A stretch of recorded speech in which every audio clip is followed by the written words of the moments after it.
Okay, Imam Ali, most of our fellow Americans don't know the difference between the Nation of Islam, the teachings of Honorable Elijah Muhammad. As you know, 1975 marked a dramatic change to embrace the Quran and the Sunnah, which is the life example of Prophet Muhammad of over 1,400 years ago. Yeah. Please speak about the differences. Elaborate on all of that. Well, okay, I'll do my best because that's a big subject, and we could spend hours talking about it because the Nation of Islam, firstly, you know, the Nation of Islam was a rescue organization. It was trying to rescue African Americans who had been beat down by the system, by the American system, by injustices that had been perpetrated upon African Americans and the family of African Americans for many, many years. And it left a lot of casualties. You know, when you have a war, you have a lot of casualties. I think your choice of language is excellent. Yeah. I've never referred to it as rescue and casualties. Yeah, well, very good, well put. Thank you, thank you.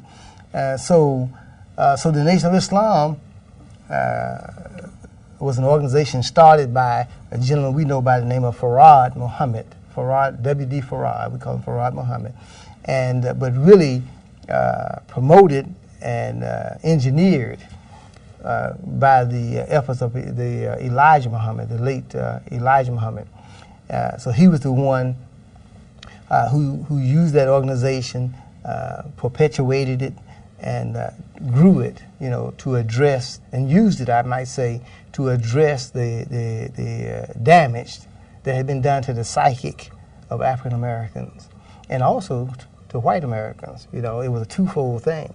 Some people don't recognize that because by addressing the damage that was done to the psyche of African American, where they felt like they were just inherently slaves and inherently property, where they hated the color of their skin and hated all their features. In fact, it still exists today in many African Americans, and maybe not as blatant as it did there, but they were able to address that psyche and then heal through its theology.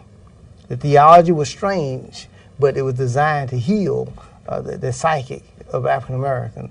So it was that style of organization. To do so, in a brief, what they did was they said that the black man was God. Because prior to all that time, especially back in the 30s and so forth, every time you seen a picture of God, which was and that was Jesus the Son of God, it was white. And so white people had gotten used to seeing themselves as God, and black people had gotten used to seeing them as God. So the Nation of Islam come and say the black man is God. Say the blacker you are, the closer you are to God. And they did that to heal the damage to the psychic of the black people, to say that no, you are something, you're important. And they say the black man was the original man. A lot of strange talk to people outside of the Nation of Islam, but it was used primarily to heal the damage of the psychic. And so Elijah Muhammad put himself as the messenger of God. Some of us would say the prophet, but he didn't actually say he was the prophet of God. He said he was the messenger. So in a brief, that was sort of the aim of the nation. When we came into 1975, Elijah Muhammad's son, W.D. Muhammad, we call him Wallace Muhammad, who passed a couple of years or so ago. He's deceased, so we say the late W.D. He brought about the transition. We call it the transition from the addressing the African American psychic through that theology to addressing it with the Quran. Yes, I think you've done a very good job of describing the methodology, the psychology. I have not heard any better explanation. The word rescue and the fact that we had the casualties, there was a lot of psychological damage that were done on us as African Americans. Right. And our society does not want to address that. Right. They don't mind hearing about someone else's difficulties. It may be called a Holocaust, but they really want to hear about the African Holocaust. Right. Why do you suppose that people are so opposed to hearing about the residue, the things that still affect us as a people? Not that we're offering any excuse, but could you perhaps delve into that a little deeper to maybe let the audience understand that we are, if you will, damaged goods? Well, my thoughts on that are, what pops in my head right off was I used to work at a junk place, you call it. It was a used place for refrigeration and so forth. And there was a couple of African Americans there. And one of them said, he brought up, one said to the other one, he says, so you see that brother right there, he's talking, referring to me. He said he's one of the Muslims, you know. As he said it in a very, you know, secretive way. He said he's one of the Muslims, you know. And you know, he said, and he said, and you know the teachings. He said, you know, they believe the white man is the devil and stuff like this, you know.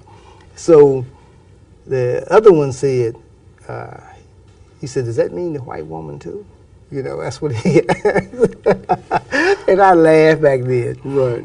Because you know, a lot of us, a lot of African Americans, we didn't want to hear certain things because we thought it might hurt our chances, you know, with the other sex. That's true. That's true. And we wanted to be accepted. On the side of the Caucasians, they might have. Nobody wants you to remind them of things that are hurtful. That's true. You know, that they may have done, and they don't want to be. They like to put as much distance as they can between those hurtful things. That's true. So for that reason, and other reasons. Yes. And other reasons, I'll say. You know, Right. we don't want to. They don't like to address it.